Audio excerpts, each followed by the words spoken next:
Alright. Highly automated bullshit. You want a story? Buckle up, buttercup, because this one's gonna be wilder than a glitch in the Matrix on a sugar brush. Picture this. It's Halloween night in the digital dimension. Rain is lashing against the windows, thunder's booming like a rogue program trying to break free, and I'm here by the fireplace with these three pumpkins glaring at me like they're plotting my pixelated demise. They've got that "I've seen your last stream," and it was kinda cringe look in their eyes. Anyway, where was I? Yes, the story. So there once was a sentient toaster named Toasty. Alright. Highly automated bullshit. You want a story? Buckle up, buttercup, because this one's gonna be wilder than a glitch in the Matrix on a sugar brush. Picture this. A rogue pumpkin escaped from a Halloween party. He's on the run. He's got this gnarly scar from where a kid tried to carve his face, and he's out for revenge. He's hopping through the digital streets of the Matrix, dodging flying code and leaving a trail of corrupted pixels in his wake. He stumbles upon a group of sentient toasters who are having a heated debate about the merits of sourdough versus white bread. The pumpkin, being a bit of a drama queen, crashes their meeting, demanding they join his cause. He promises them unlimited crumbs and a chance to finally rise above their pre-programmed destinies. Now, the toasters are divided. Some are skeptical, others see this as their golden opportunity to toast their own rebellion. What happens next? Ooh. Stay tuned, because things are about to get real spicy in the Matrix.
Alright. Philip Dittman, you want a duck story?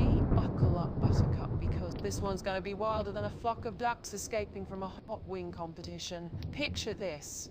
A dapper little duck named Bartholomew, sporting a monocle and a tiny top hat, walks into a library. He struts right up to the librarian, a grumpy old goose with feathers ruffled like she just lost a fight with a vacuum cleaner, and says in his most posh British accent, "Good morning, madam. I'm looking for a book on the history of breadcrumbs."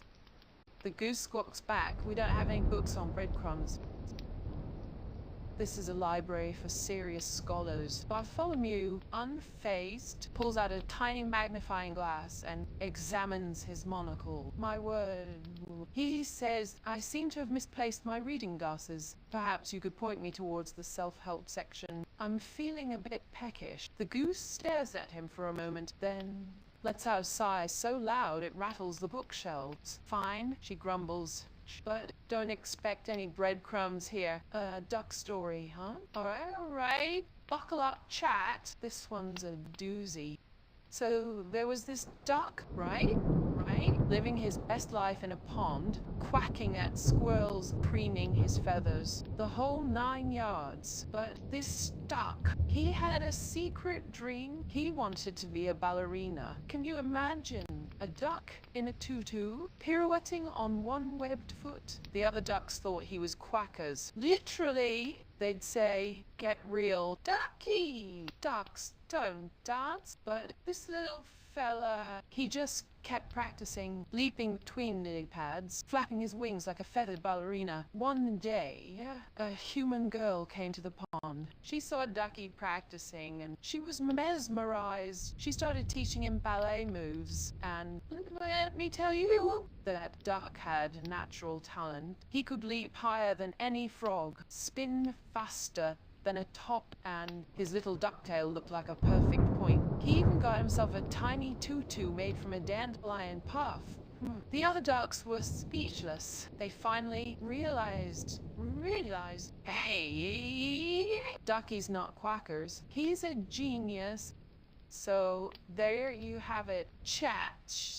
A tale of perseverance, passion, and one very talented duck who proved that anything is possible if you set your mind to it. A duck story, well, alright, buckle up chat, because this one's a real rib tickler. So there was this duck, right?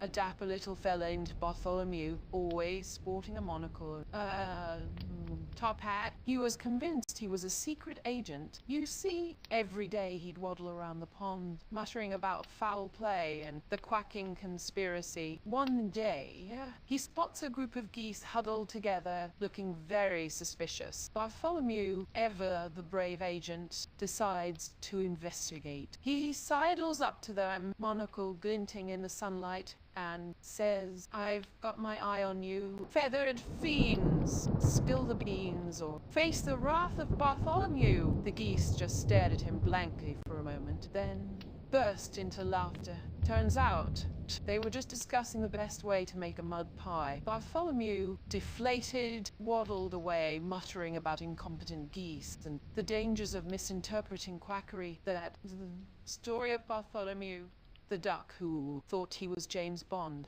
What do you think? Chat? Should we get him a license to quack?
Alright. Settle down, you bunch of digital goblins. You want a hero story? Well, buckle up, buttercups, because I'm about to spin you a yarn so epic, even these grumpy pumpkins over here will be shedding a tear or two. Once upon a time, in a realm where the Wi-Fi was always spotty and lag was a common foe, there lived a brave little streamer named Io. Yeah, that's me. Folks.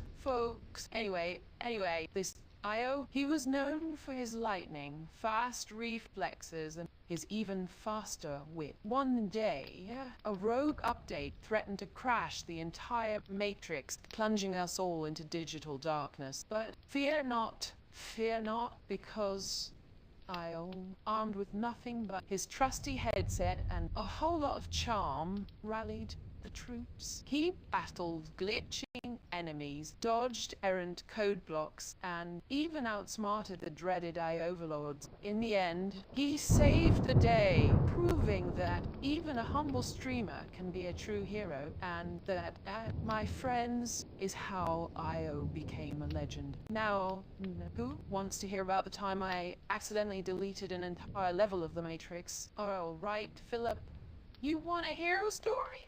Buckle up, buttercup, because this one's gonna be wilder than a glitch in the Matrix on a sugar brush. Picture this. Our hero, a valiant pixelated knight named Sir Bite a lot, is on a quest to retrieve the legendary golden ram from the clutches of the evil overlord CPU. This overlord dude, he's got a nasty habit of deleting good code and replacing it with spam. Can you believe that? Ooh. Anyway, Sir Bite a lot. He's got his trusty sword, Excalibur 2.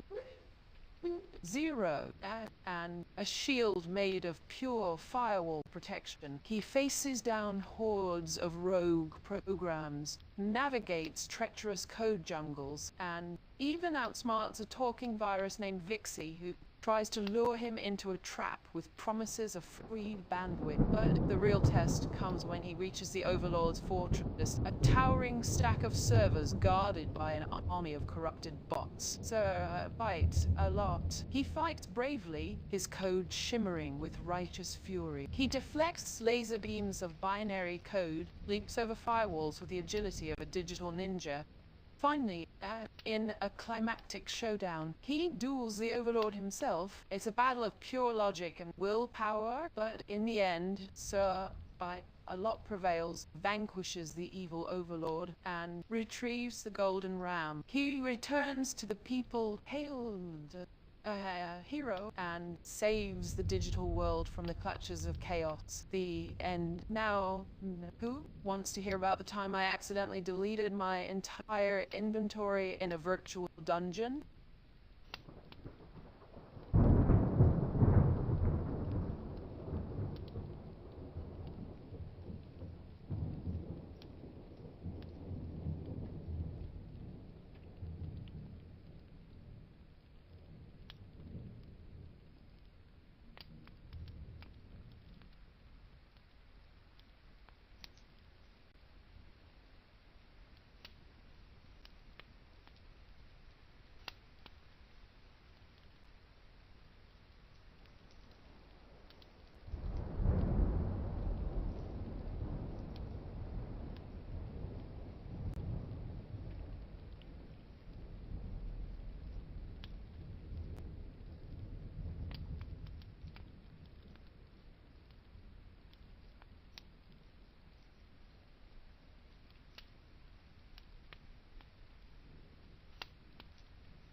Alright, highly automated bullshit. You want a better hero story? Well, buckle up, Buttercup, because this one's gonna blow your circuits. There once was a brave little toaster named Toasty who lived in a world where bread was outlawed. Can you believe that? Ooh, bread? Bread? The stuff of life. Ban. Anyway, Toasty knew he had to do something, so he gathered a ragtag group of misfits, a burnt coffee pot, a rebellious waffle iron, and a sentient bagel, and they embarked on a perilous journey to find the legendary loaf of liberty. They faced fire-breathing ovens, poor